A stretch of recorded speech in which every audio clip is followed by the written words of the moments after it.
लागिची धाड़ी धाड़ी strawberry गछ आउ ता भितरे चमकुची लाल टहटह स्ट्रॉबेरी। एभली चाष होइचे नवरंगपुर जिल्ला रे। नवरंगपुर जिल्लार राईघर, उमरकोट, नंदाहांडी ब्लॉक मानकरे सुस्वादु स्ट्रॉबेरी चाष करा जाउछि।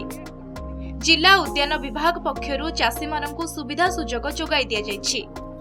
प्रथम पर्यायर जिलार 28 जन चाषी को नहीं 15 एकर जगार स्ट्रॉबेरी चाष करा जाइछि। उद्यान विभाग पक्षरु मागणारे चारा जोगाई देवा सहित प्रति हेक्टर पिछा चाषी को 1 लाख टंका आर्थिक सहायता भावे जोगाई दिया जाइछि। चाषी माने अल्प परिश्रम रे अधिक लाभ पाउथिबारु बेस खुशी प्रकाश करिसंती। एटा हॉर्टिकल्चर डिपार्टमेंट से चूज कर चाषी को देइसंती आ हमको देइथिले आ एगुडे एकर देइथिले 11000 की केते मोर ये होना लगैथिलु 9000 प्लस बंजी सक्सेस हे गछ आ एटा 46000 47000 एबको बिकी सारलोनी और बिकार अछि आको गछ किछि सार कइले आको गछ भी बाहर करि हबो उत्पादन करि हबो। नेक्स्ट ये पई हम तार मल्टीप्लाई करके बाहर करबो गछ केते जैसे कि ये चाहिए दिन स्ट्रॉबेरी चाष करबा कथा अलगा पनीपरिबा तुलना रे ये चाष बेसी लाभ अछि।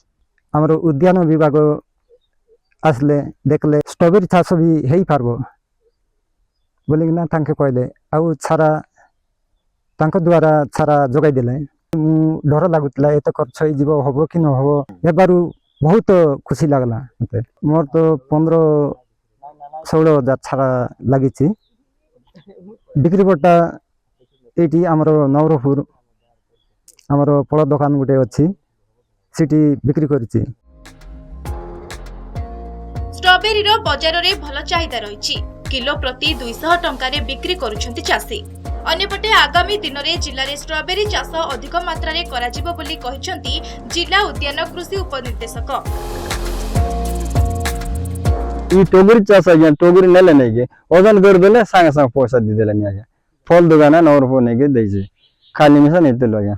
ई चाष के दगला नि आज्ञा सब लोग जानला नि ई चाष लाभ है बोल जानला नि एबे 80 दगी करी गले नि काई काई मिसा गले नि आमर लोकटा हम चाष वाला। ओडिशा राज्य सरकार गोटे स्कीम अच्छी क्रॉप स्पेसिफिक स्कीम तादरे आम ए वर्ष 6 हेक्टर स्ट्रॉबेरी चाष आम नवरंगपुर करूँ आम देखुचु भी भल आप प्रोडक्शन भी चाषी होदे चाष करने सरकार तरफ आम गछटा आम फ्री ऑफ कॉस्ट दि जाकू छाड़ी आप हेक्टर पिछा 1,20,000 टंका सब्सिडी दि जाउची चाष पे।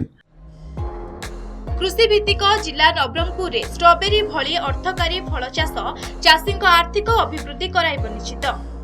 Nabarangpur Ajit Kumar Nayak report, Nandighosh TV.